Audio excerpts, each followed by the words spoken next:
আসসালামু আলাইকুম ওয়া রাহমাতুল্লাহি ওয়া বারাকাতুহু।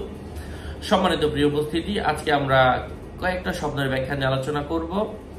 আলোচনা বুঝতে সাথেই থাকবেন। যারা এখনো চ্যানেলটি সাবস্ক্রাইব করেননি অবশ্যই সাবস্ক্রাইব করতে ভুলবেন না, কোরআন এবং হাদিসের আলোকে বৈধ ব্যাখ্যাগুলো জানার জন্য। যাই হোক, কথা দীর্ঘায়িত না করে আমরা মূল আলোচনা শুরু করছি। তার আগে বলে দিই, আমার ভেরিফাইড চ্যানেলের ডিসক্রিপশন বক্সে ক্লিক করলে আমার পেজ এবং আইডি লিঙ্ক আসবে। এর বাইরে অন্য কোনো পেজ নাই, আইডি নাই, ইমো নাই, হোয়াটসঅ্যাপ নাই, টিকটক নাই। সাবধান, আমার নাম আর ছবি থাকলে আমি না, প্রত্যেক ভিডিওতে কিন্তু আমি সাবধান করি, সতর্ক করি। যাই হোক, স্বপ্নে গণসঙ্গীতের আসর যদি কোনো মানুষ দেখে, এলাকায় অসৎ কাজে উৎসাহী হওয়ার সম্ভাবনা রয়েছে। গণিত বই দেখা, জীবনে হিসাবী হওয়ার সম্ভাবনা রয়েছে। স্বপ্নে গন্ডার দেখার অর্থ হচ্ছে কারো মাধ্যমে আক্রান্ত হওয়ার সম্ভাবনা রয়েছে।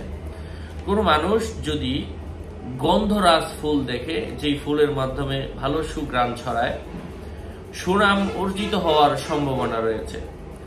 গম্বুজ দেখার অর্থ হচ্ছে নামাজি হওয়ার সম্ভাবনা রয়েছে।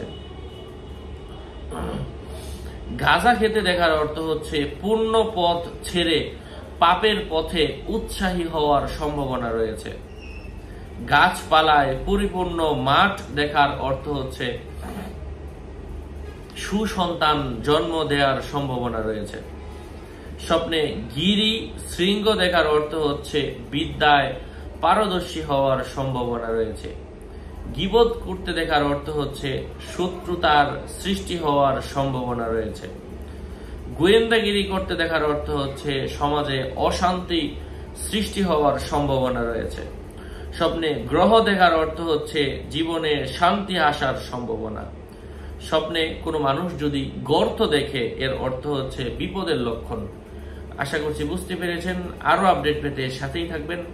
আপনাদের মঙ্গল এবং দীর্ঘায়ু কামনা করে এখানেই শেষ করছি। দেখা হবে অন্য কোনো ভিডিওতে। আগামী কোনো ভিডিও আসার আগ পর্যন্ত সবাই সুস্থ থাকবেন, ভালো থাকবেন। আসসালামু আলাইকুম ওয়া রাহমাতুল্লাহি ওয়া বারাকাতুহু।